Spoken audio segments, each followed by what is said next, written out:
सुन, अगर दिल कमजोर है तो यहीं रुक जा, क्योंकि जो तू सुनने जा रहा है वो कोई कहानी नहीं, एक ऐसा श्राप है जो कानों से ज्यादा रूह में उतरता है। ये आवाज नहीं, ये मौत की दस्तक है। हर लफ्ज, हर सांस तेरे अंदर एक सन्नाटा भर देगा।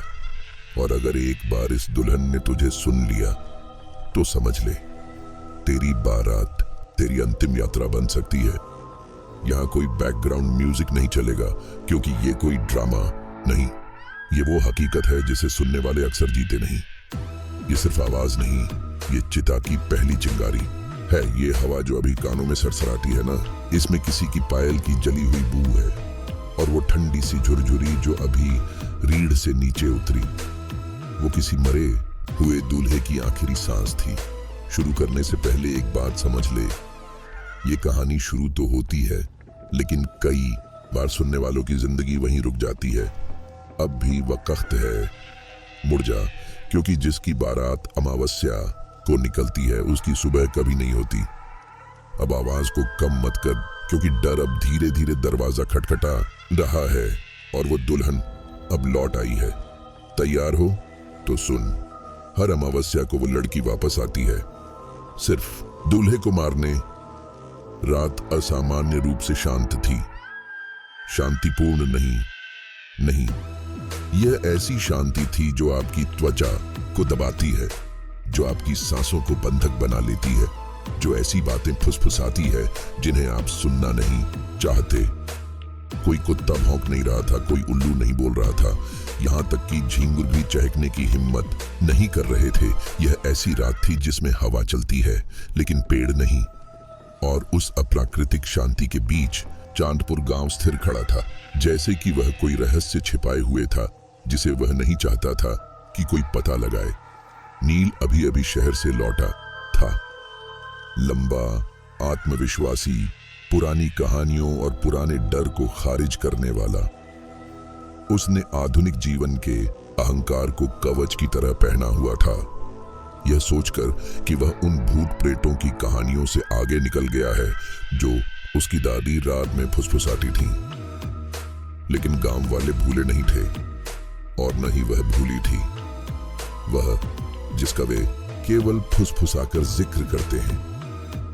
लाल घूंघट वाली, वह जो इंतजार करती है। नील ने घोषणा की कि वह गांव में ही शादी करने जा रहा है। यहीं उसने पुराने मंदिर के पास गर्व से खड़े होकर कहा, जहां पक्षी कभी नहीं बैठते। सबके सामने रोशनी, संगीत और हंसी के साथ उसकी दादी के हाथ कांप उठे और उसने उसका चेहरा पकड़ लिया। उसकी आंखों ने बहुत कुछ देखा था। ऐसा मत करो, उसने फुसफुसाते हुए कहा। यहां नहीं, अमावस्या की रात को नहीं, वह लड़की, वह अभी भी इंतजार करती है। नील हंसा। दादी, वह तुम्हारा समय था, यह मेरा है। और फिर वह चला गया, पीछे एकमात्र आत्मा को छोड़कर जो वास्तव में आने वाली चीज से डरती थी। तैयारियां शुरू हुई। गांव डर से आधा मरा हुआ चुपचाप देख रहा था कि मंच कैसे बनाया जा रहा है। शादी की लाइटें जल रही थीं, लेकिन वे लगातार टिमटिमा रही थीं, जैसे उन्हें यकीन ही नहीं हो रहा था कि उन्हें वहां होना चाहिए भी या नहीं। शादी के दिन सूरज ने चमकने से इनकार कर दिया। आसमान खाली था, जैसे किसी ने उस पर राख पोत दी हो। हवा ठंडी और भारी थी, जैसे उसमें कोई प्राचीन चीज भीग गई हो। शाम ढलते ही संगीत शुरू हो गया, लेकिन यह गलत लग रहा था, जैसे हर नोट को वाद्य यंत्रों से खींचा जा रहा हो। बैंड बज रहा था, मेहमान जयकारे लगा रहे थे और नील अपने दोस्तों के साथ हंस रहा था। उसकी दुल्हन श्रुति असहज दिख रही थी, जैसे उसे लग रहा था कि कोई उसे उन जगहों से देख रहा है जहां कोई नहीं होना चाहिए था। और फिर आधी रात आ गई। पंडित की आवाज धीमी हो गई। हवन की आग सामान्य से ज्यादा तेज जलने लगी। फूल सूखने लगे। वहीं सबके सामने बारातियों में से एक नील की ओर झुका और फुसफुसाया, क्या तुम्हें इसकी गंध आ रही है? ये जले हुए सिंदूर की गंध है। नील ने हवा सूंघी। अजीब धातु की गंध उसे लगी, खून, लेकिन हल्की, इतनी हल्की कि यकीन नहीं हो रहा था। उसने इसे अनदेखा कर दिया, यह सोचकर कि यह धूप बत्ती या किसी गांव का धुआं होगा। ठीक 12-1 बजे लाइट चली गई, चीखें गूंजने लगीं। जनरेटर फेल हो गया, संगीत बंद हो गया, फिर सन्नाटा, ऐसी खामोशी जो शोर को निगल जाती है।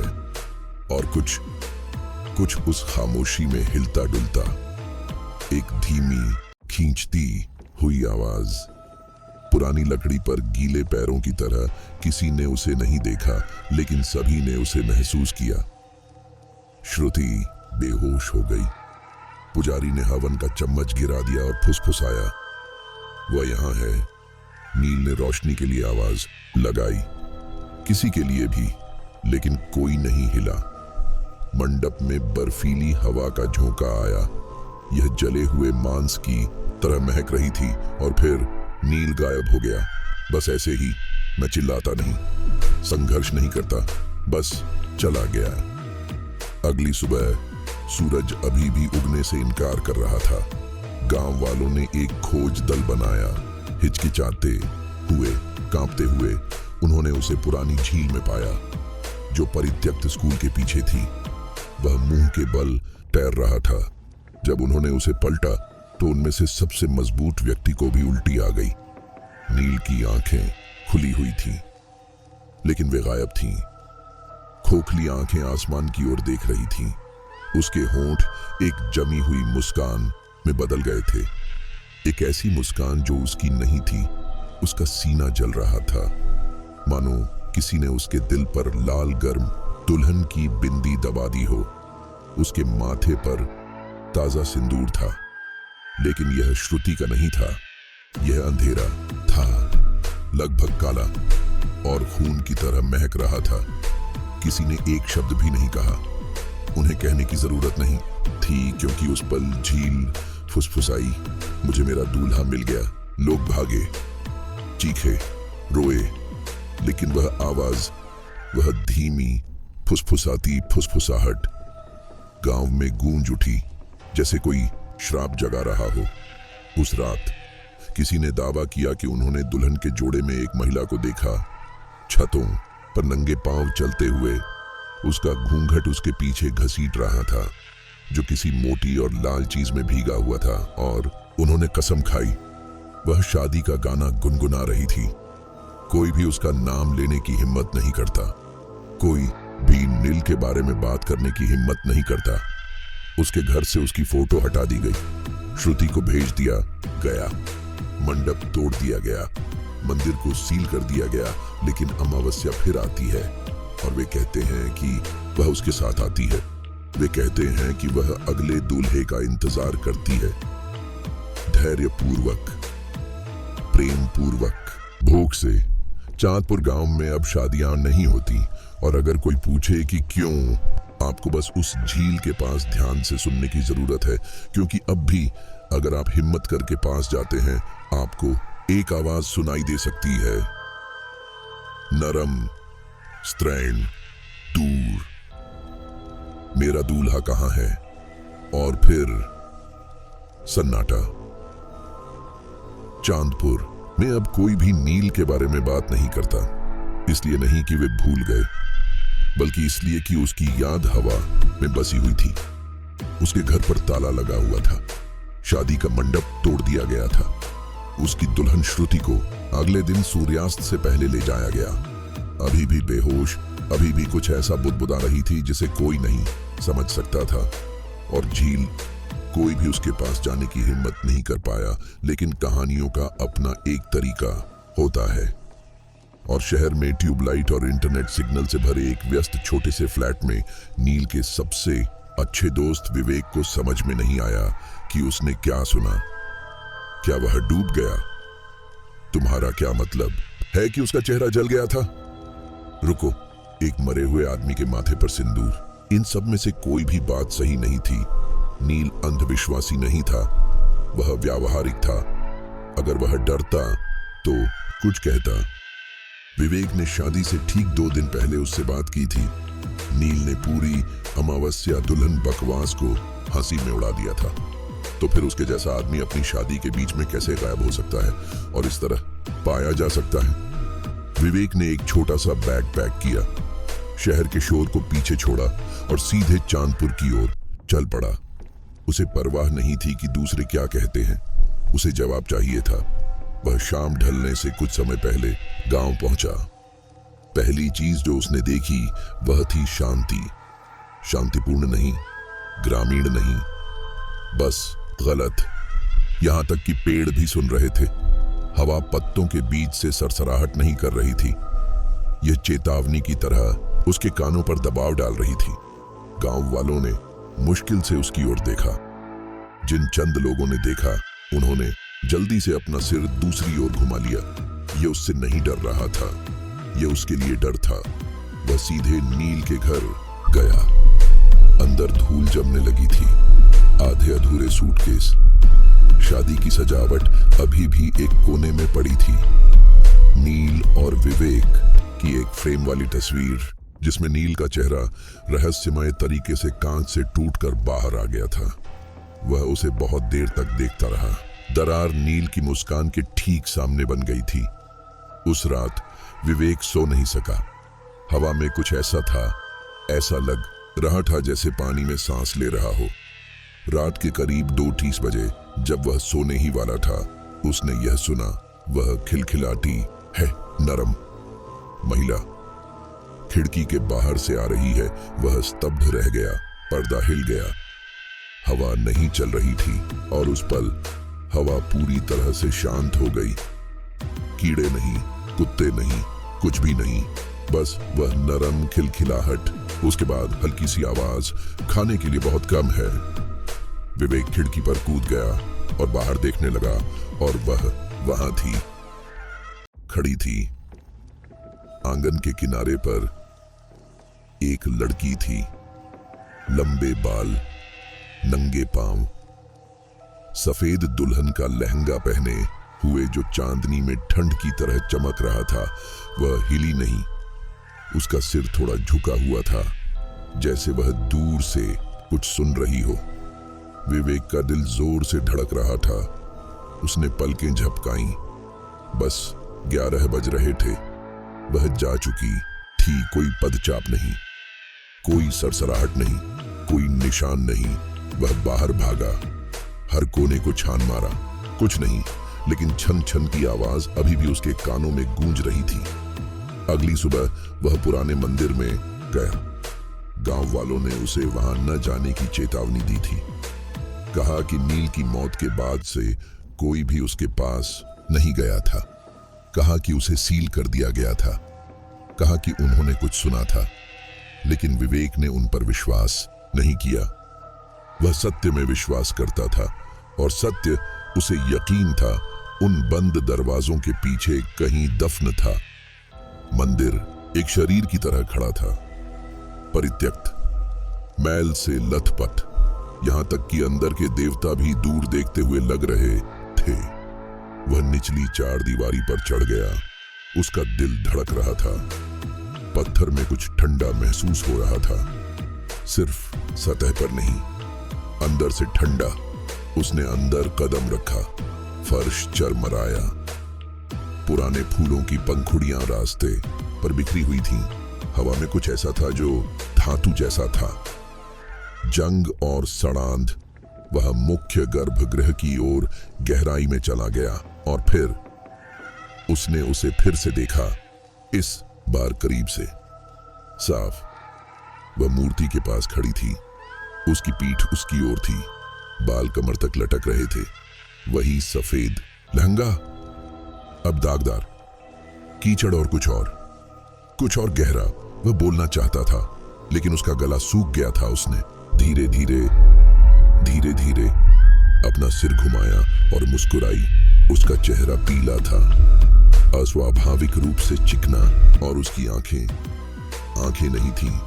वे खाली कोटर थे, जिनमें से कुछ गाढ़ा और काला टपक रहा था।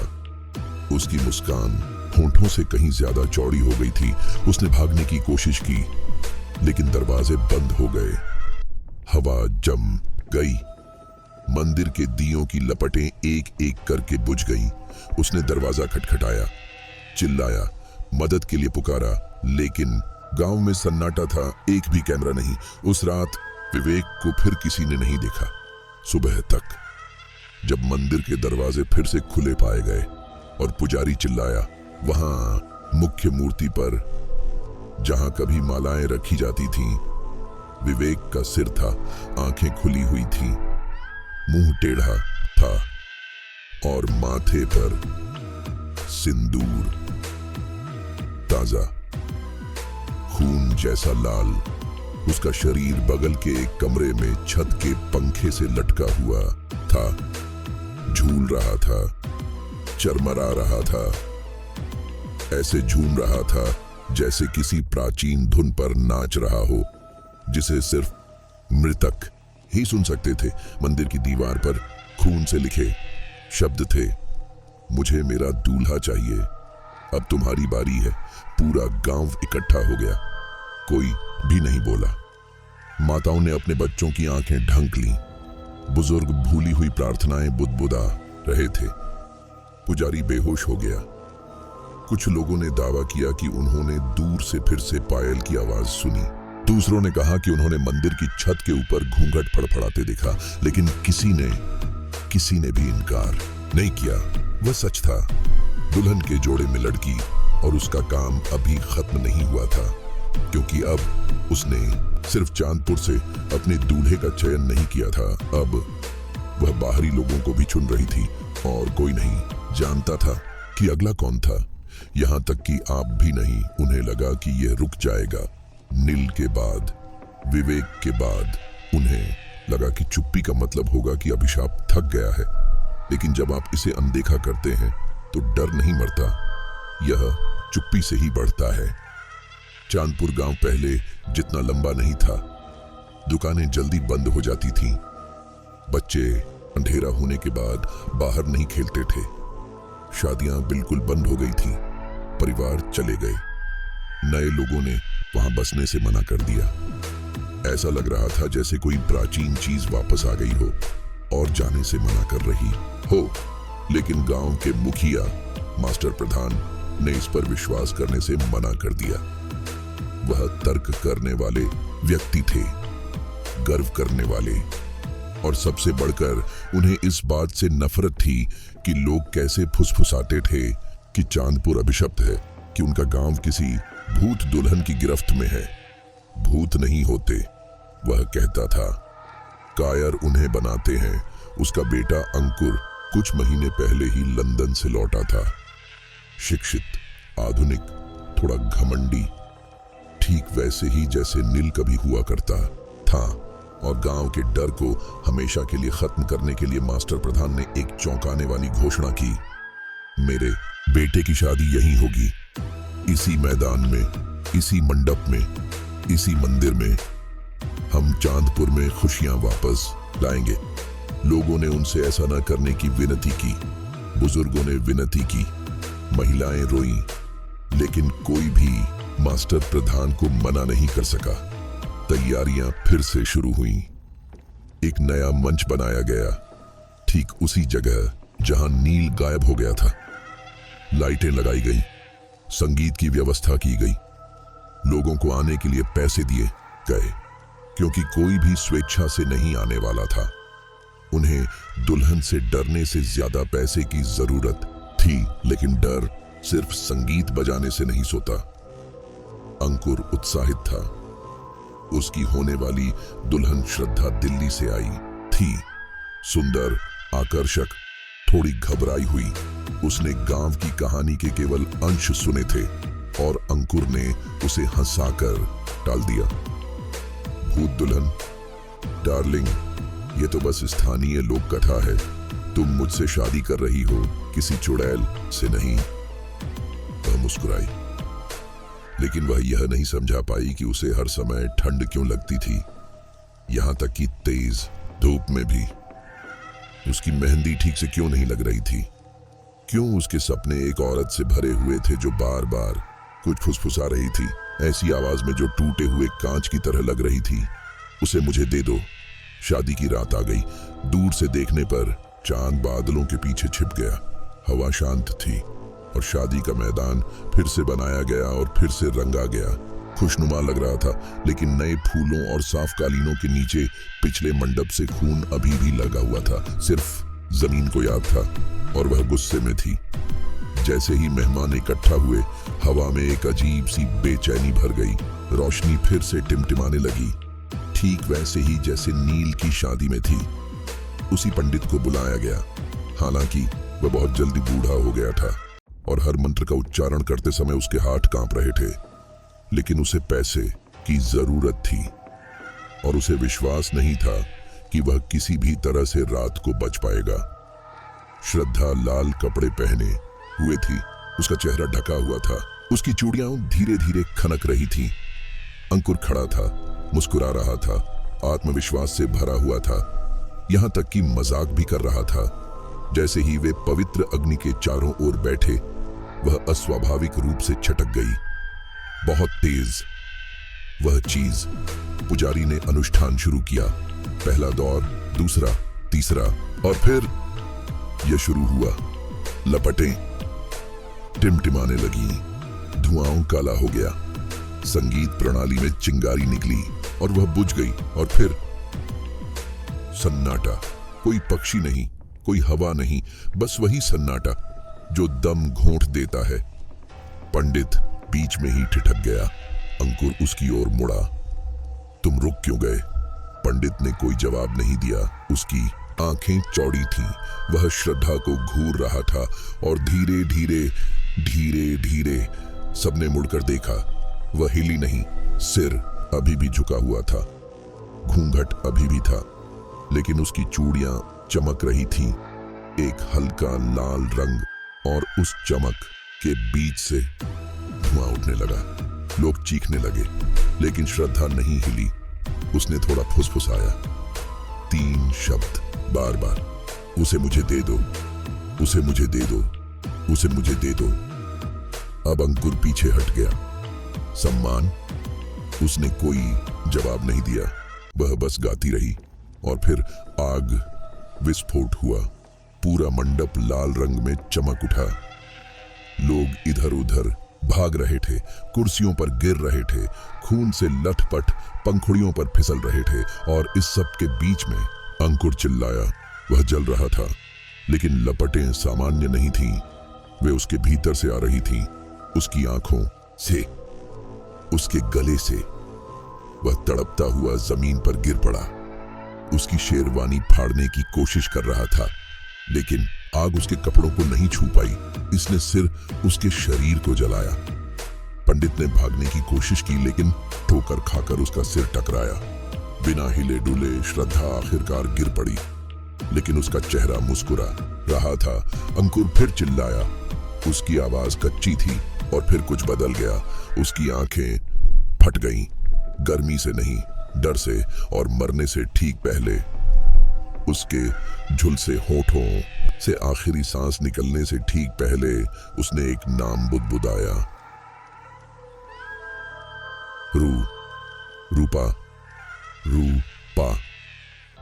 आग तुरंत बुझ गई। सब चले गए, सिर्फ 3 शव बचे। अंकुर झुलस गया, आंखें चली गईं, त्वचा काली पड़ गई, लेकिन कपड़े अछूते। श्रद्धा बेहोश। उसकी कलाइयों से खून बह रहा था जहां कभी चूड़ियां हुआ करती थीं। और पुजारी मुंह खोले जम गया, मानो अभी भी कोई ऐसी प्रार्थना कर रहा हो जो कभी खत्म ना हो। लेकिन जमीन अभी खत्म नहीं हुई थी। मंडप के फर्श की दरारों से खून रिस रहा था और बीच में एक दुल्हन की चूड़ी पड़ी थी, धीरे धीरे घूम रही थी, मानो किसी अदृश्य चीज ने उसे वहां रख दिया हो। अगले दिन शादी की जमीन को शापित घोषित कर दिया गया फिर से। लेकिन इस बार लोगों ने उसे यूं ही नहीं छोड़ा, उन्होंने उसे घेर लिया। 8 दिए जलाए, हर पेड़ पर काले धागे बांधे। और सबसे महत्वपूर्ण बात, चांदपुर में फिर कभी शादी की अनुमति नहीं दी गई। लेकिन जिस सवाल को पूछने की किसी ने हिम्मत नहीं की। वह कभी अंकुर के बारे में नहीं था, वह नाम के बारे में था। रूपा। कौन थी रूपा? और वह हर दूल्हे को क्यों जलाती है जो उस अग्नि के चारों ओर चक्कर लगाता है? और उसकी चूड़ियां क्यों चमकती हैं केवल तभी जब दुल्हन अंदर आती है? गांव अब बात नहीं करता, वह देखता है और इंतजार करता है, क्योंकि अभिशाप का अब एक पैटर्न है।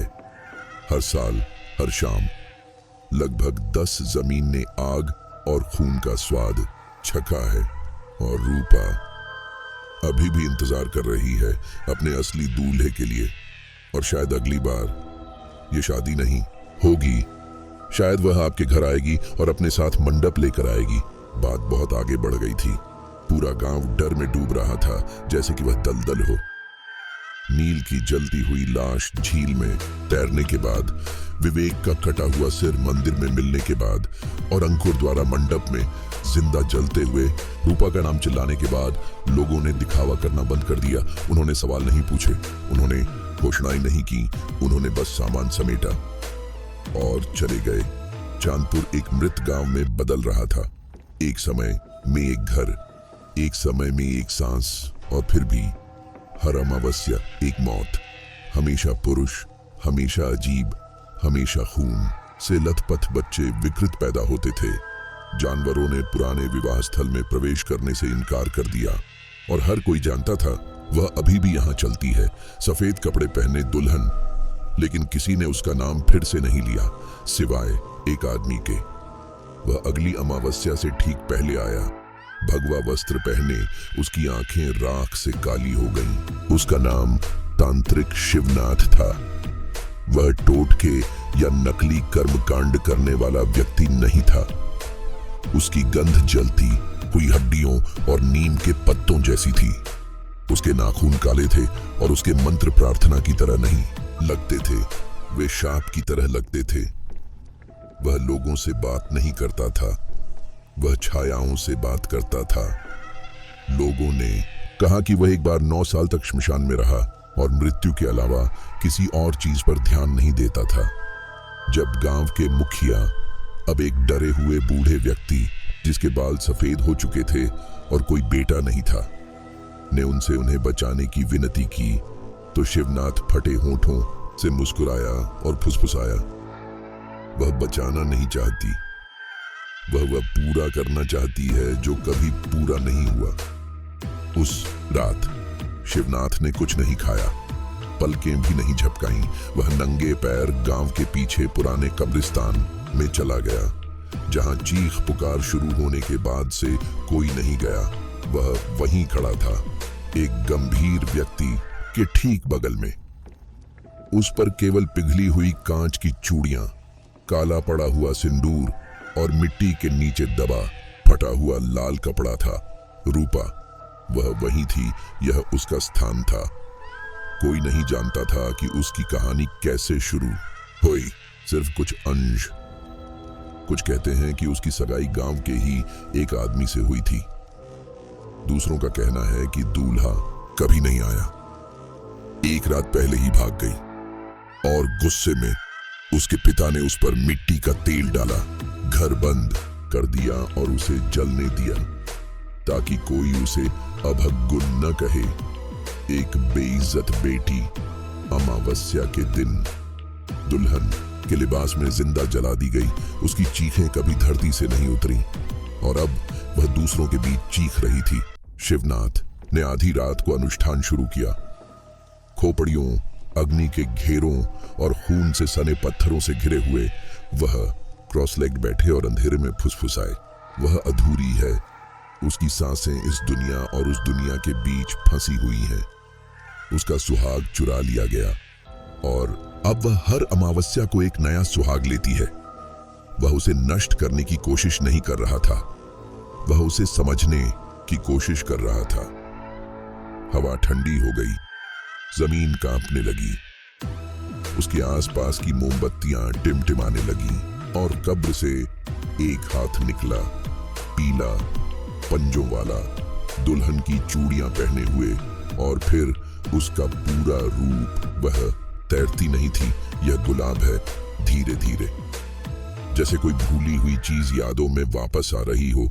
उसकी त्वचा जगह जगह जल गई थी, उसके होंठ मुड़ गए थे, तीखे दांत, एक आंख सफेद, दूसरी खोखली और काली मवाद से टपकती हुई। वह अब भूत जैसी नहीं लग रही थी, वह शापित राक्षस दुल्हन जैसी लग रही थी। और जब वह मुस्कुराई तो हवा भी रुक गई। शिवनाथ नहीं हिला, वह और जोर से गाने लगा। आग का घेरा ऊपर जल रहा था। ओम क्रीम काली, ओम शक्ति नमः। लेकिन वह बस वहीं खड़ी रही, देखती रही। फिर हंसी, एक ऐसी हंसी जो इंसानों के कानों के लिए नहीं थी। यह पेड़ों, झुकी हुई शाखाओं और टूटे हुए पत्थरों के बीच गूंज रही थी। शिवनाथ ने अपने कान पकड़ लिए, दर्द से चीखने लगा। उसकी नाक से खून बहने लगा, लेकिन वह जारी रहा। आग काली हो गई। रूपा करीब आ गई, उसके टखने नहीं झंझना रहे थे, वे गुर्रा रहे थे। और एक हाथ से उसने उसके सुरक्षा घेरे के बाहरी किनारे को छुआ। लपटें बुझ गईं। शिवनाथ ने हांफते हुए कहा। उसके मंत्र हकलाने में बदल गए। वह घेरे में आ गई। वह चिल्लाया, राख से नए प्रतीक बनाने की कोशिश की, लेकिन उसकी आवाज पहले से ही उसके दिमाग में थी। तुम मुझे समझना चाहते हो? उसके हाथ उसके सिर की ओर बढ़े। तुम देखना चाहते हो कि मैंने क्या देखा? उसने उसके माथे पर पंजा रख दिया और अचानक उसने सब कुछ देख लिया। बंद कमरा, चीखना, चिल्लाना, केरोसिन की गंध, उसकी नाखूनों से लकड़ी खरोंचना, उसकी सांसों में आग लगना, उसकी आवाज के साथ, उसकी त्वचा के साथ घुलते हुए सन्नाटा। विश्वासघात, विश्वासघात, विश्वासघात। उसका प्रेमी कभी नहीं आया। उसे किसी और से प्यार हो गया था और वह उसने इंतजार किया था, मेहंदी के साथ, सपनों के साथ, हंसी के साथ, और फिर उसे जिंदा जला दिया गया। दुल्हन की पोशाक पहने हुए, भूतों द्वारा नहीं बल्कि इंसानों द्वारा। शिवनाथ की आंखें पीछे की ओर मुड़ गईं। वह चीखा, उसके चेहरे पर पंजा मारा और फिर उसकी गर्दन टूट गई। बलपूर्वक नहीं, लेकिन उसकी हंसी के साथ उसका सिर पूरी तरह घूम गया। आंखें चौड़ी हो गईं, मुंह मुस्कुराहट में फट गया और फिर उसने जमीन पर लिखना शुरू कर दिया अपने खून से। अब उसे कोई नहीं रोक सकता, अब उसे कोई नहीं रोक सकता। जब गांव वालों ने उसका शव पाया तो वह घुटनों के बल बैठा था, हाथ जोड़कर प्रार्थना कर रहा था। उसकी पीठ अस्वाभाविक रूप से मुड़ी हुई थी और उसकी त्वचा पर काटने के निशान थे। रूपा की कब्र खाली थी, मिट्टी को पंजों से खोला गया था और अब जमीन फट रही थी, क्योंकि अब वह सिर्फ एक आत्मा नहीं थी, वह तो कुछ ज्यादा ही बुरी थी। एक राक्षस, प्रेम और विश्वासघात की एक शापित, क्रोधित, रक्त पिपासु राक्षसी। और उसकी कब्र चांदपुर में ज्यादा समय तक नहीं रही। हर जगह एक दूल्हा खड़ा था। अभिशाप की कोई सीमा नहीं थी, कोई नियम नहीं, कोई दया नहीं। अब गांवों की दुल्हनें सपने में बताती हैं कि कोई उन्हें देख रहा है। उनके बिस्तर के नीचे पायल बज रही है, उनके आईने में सिंदूर लगा हुआ है और हर अमावस्या को एक दूल्हा मर जाता है, आग में, पानी में, नींद में, और हमेशा बुदबुदाता हुआ। रूपा, उन्होंने मंदिर बनाए, उन्होंने आग जलाई, उन्होंने चीख चीख कर प्रार्थनाएं की, लेकिन कुछ भी काम नहीं आया, क्योंकि अब वह बदल चुकी थी। भूली हुई दुल्हन से कुछ दिव्य और अपवित्र बन गई। वह क्रोधित थी, उसके साथ विश्वासघात हुआ था। वह रेशम में लिपटी मौत थी और सबसे डरावनी बात, वह अभी भी तलाश कर रही थी। उसकी शादी अभी खत्म नहीं हुई है, उसका दूल्हा अभी तक नहीं आया है और तुम सुरक्षित नहीं हो। गांव खाली था, घर कंकाल की तरह खड़े थे, खोखले, भूले हुए, बगल की ओर झुके हुए, जैसे कि उन्होंने सांस लेना छोड़ दिया हो। गायों ने दूध देना बंद कर दिया, कुएं सूख गए, यहां तक कि कौवे भी अब नहीं भौंकते। लेकिन रूपा की हंसी अभी भी हर अमावस्या को गूंजती थी और अब चांदपुर में सिर्फ एक दिल की धड़कन बची थी, अर्जुन, एक चुप रहने वाला लड़का। सारी कहानियां सुनते हुए बड़ा हुआ। झील में नील की जली हुई लाश, कुएं के पास विवेक के कटे हुए अंग, शादी की आग में अंकुर की चीखती हुई लाश, यहां तक कि कब्रिस्तान में शिवनाथ का मुड़ा हुआ सिर। उसने यह सब देखा था और फिर भी वह रुका रहा। लोगों ने उसे जाने के लिए कहा, भागो, भाग जाओ, लेकिन अर्जुन नहीं हिला। उसके पास एक योजना थी, बहादुरी के लिए नहीं बल्कि कुछ और करने के लिए। वह निडर नहीं था, वह डरना छोड़ चुका था। रूपा ने सब कुछ छीन लिया था, उसके भाई, उसका बचपन, यहां तक कि उसकी नींद भी। सालों तक वह सपनों में उससे मिलने आती थी, अपने बिस्तर के किनारे खड़ी, अपने बालों से सिंदूर टपकाती हुई, फुसफुसाती हुई बातें करती हुई, तुम मेरे मंडप में बहुत सुंदर दिखोगी। अर्जुन के लिए यह बहुत हो चुका था। वह भागना नहीं चाहता था, वह इसे खत्म करना चाहता था, एक बार और हमेशा के लिए। इसलिए उसने चांदपुर में किसी भी व्यक्ति द्वारा लिया गया सबसे भयानक निर्णय लिया। वह उससे शादी करने के लिए सहमत हो गया। वैसे भी कोई लड़की उससे शादी नहीं करेगी, श्राप के बाद तो बिल्कुल नहीं। सभी जानते थे कि वह गांव में बचा हुआ आखिरी पुरुष है और सभी ने मान लिया था कि अगली बार उसकी मृत्यु होगी। उसने खुद ही तारीख चुनने का फैसला किया, अगली अमावस्या। लेकिन उसने अपनी असली योजना किसी को नहीं बताई। वह शादी पूरी नहीं करना चाहता था, वह उसे फंसाना चाहता था। आधी अधूरी रस्में, अधूरी कस्में आत्मा को अधर में लटकाए रखती हैं। शायद वह मुक्त हो जाए या शायद वह उसे नष्ट कर दे। लेकिन अर्जुन तैयार था। उसने अकेले ही मंडप बनाया, कोई मेहमान नहीं, कोई पुजारी नहीं, सिर्फ वह और अग्नि की मूर्ति। आधी रात करीब आ गई, हवाएं चीखने लगी जैसे उन्हें पता हो कि क्या होने वाला है। हवा में छुरियों की तरह पत्ते उड़ने लगे। लकड़ी जल नहीं रही थी, लेकिन उसने फिर भी उसे जलाया। उसने अपने दूल्हे के कपड़े पहने, सफेद शेरवानी, शुद्ध लाल रक्त और गले में एक काला धागा बांधा। एक तांत्रिक सुरक्षा जो पिछले संत ने दी थी, जो भागा नहीं था। और फिर उसने इंतजार किया। वह आई कदमों से नहीं, खामोशी से, मानो हवा चलना भूल गई हो। एक सेकंड में मंडप खाली था। अगले ही पल वह उसके सामने बैठी थी। किसी ने उसे अंदर आते नहीं देखा। वह बस वहां थी, अपनी दुल्हन जैसी लाल पोशाक में, गीले बाल, पीला चेहरा, गर्दन के फटे हुए किनारे, उसके जले हुए होठों पर एक टूटी हुई मुस्कान फैली हुई थी।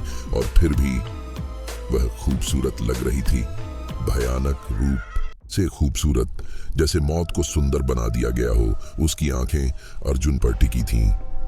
तुमने आखिरकार हाँ कह दिया, उसने फुसफुसाते हुए कहा। अर्जुन ने कोई जवाब नहीं दिया। उसने माला उठाई और उसके गले में डाल दी। उसकी उंगलियों में कांटे चुभ गए, खून उसकी त्वचा को छू गया। उसने उसे चाटा। पहला चरण, उसने आग के चारों ओर फैला चक्कर लगाया।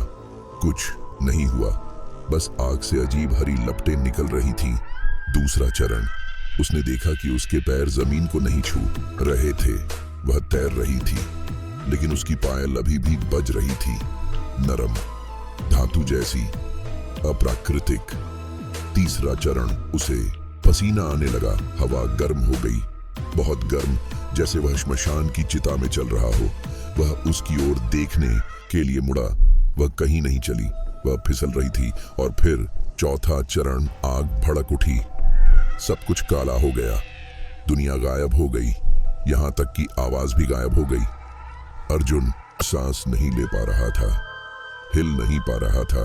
वह बीच में ही ठिठक गया और उस सन्नाटे में एक आवाज उसके कान में फुसफुसाई। तुम्हें लगता था कि तुम मुझे धोखा दे सकते हो। वह रूपा थी, वह अब उसके दिमाग में थी, इतना समय हो गया और तुम मुझे फिर से छोड़ना चाहते हो। अचानक उसका शरीर गुलाबी हो गया। नहीं चल रहा था, तैर रहा था, अदृश्य डोरियों पर बंधी कठपुतली की तरह ऊपर की ओर, आग के ऊपर। उसने नीचे देखा और अपने पैरों को लटकते देखा। उसकी उंगलियां फैली हुई थीं, उसकी गर्दन पीछे की ओर झुकी हुई थी। उसके अंदर कुछ था, उसे अंदर से तोड़ रहा था। उसकी गर्दन के चारों ओर का सुरक्षा धागा झलकर राख हो गया। उसका मुंह चीखने के लिए खुला, लेकिन हड्डियां टूटने लगीं।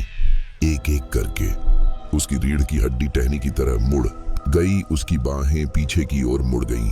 उसकी पसलियां सीने से होकर टूट गईं। और फिर सबसे बुरा, उसका जबड़ा, वह ढीला हो गया पूरी तरह से, जब तक कि वह ढीला होकर झूलने लगा और टूटे हुए मुंह से एक आखिरी फुसफुसाहट आई। मैं दूल्हा था, अब मैं उसका हूं। फिर उसका शरीर गिर गया, कठोर, अविचल चल गया, लेकिन बाहर से नहीं, वह अंदर से भुन गया, मानो उसके अंदर कुछ रहता हो और उसे भट्टी में बदल दिया हो। रूपा आग में चली गई, वह नहीं जली। लपटों ने उसकी बात मान ली। उसने अपना लंगड़ा सिर धीरे से उठाया, अपने काले होठों को उसके माथे पर दबाया और मुस्कुराई। उसने चांद रहित आकाश को देखा और कुछ फुसफुसाया, एक प्रतिज्ञा, लेकिन संस्कृत में नहीं, खून में। मैंने इंतजार किया, अब मैं राज करती हूं। उसकी आंखें काली हो गई और मंडप के चारों ओर धरती से कुछ रेंगने लगा। लाशें, हर उस दूल्हे की जो पहले मर गया था। नील, विवेक एंकर, शिवनाथा, अब अर्जुन। हर एक की हड्डियां टूटी हुई थी, चेहरे जले हुए थे और आंखें खोखली थीं। उसके पीछे खड़े थे। सैनिकों की तरह इस बार रूपा गायब नहीं हुई। वह रुकी। गांव के आसपास की मिट्टी काली हो गई। मोटी घास नहीं, कोई जानवर शामिल नहीं था। और अगली अमावस्या पर तो एक और शादी का निमंत्रण मिला। खून से लिखा हुआ, बरगद के पत्ते पर मरे हुए कौवे के पैर से बंधा हुआ संदेश, विवाह जहर के साथ। अब वह भूतिया दुल्हन नहीं थी, वह लाशों की रानी थी। और वह दूल्हे की तलाश नहीं कर रही थी, वह सेना का निर्माण कर रही थी। तो तुम्हें अब भी लगता है कि यह सिर्फ एक कहानी थी, बच्चों को डराने के लिए सिर्फ एक पुरानी गांव की कहानी? तो फिर क्यों हर अमावस्या को भारत में कहीं ना कहीं एक दूल्हा लापता हो जाता है? उनके शव हमेशा एक ही तरह से क्यों मिलते हैं? आंखें फटी हुई, मुंह खुला हुआ और माथे पर सिंदूर उनका नहीं लगा हुआ। वे कहते हैं कि रूपा का श्राप समाप्त हो गया है, लेकिन वह अभी भी खोज रही है। उसका मंडप इंतजार कर रहा है। और अगर कभी अमावस्या की रात में तुम्हें अपने पीछे पायल की आवाज सुनाई दे, पीछे मत मुड़ना, क्योंकि एक बार तुम उसकी आंखों में देखोगे, तुम अगले दूल्हा बन जाओगे। ये थी आखिरी दुल्हन, डर का दरवाजा के सबसे अंधेरे कोनों से एक कहानी। हिम्मत है तो सब्सक्राइब करो, लेकिन याद रखो, कुछ दरवाजे एक बार खुलने के बाद कभी बंद नहीं होते।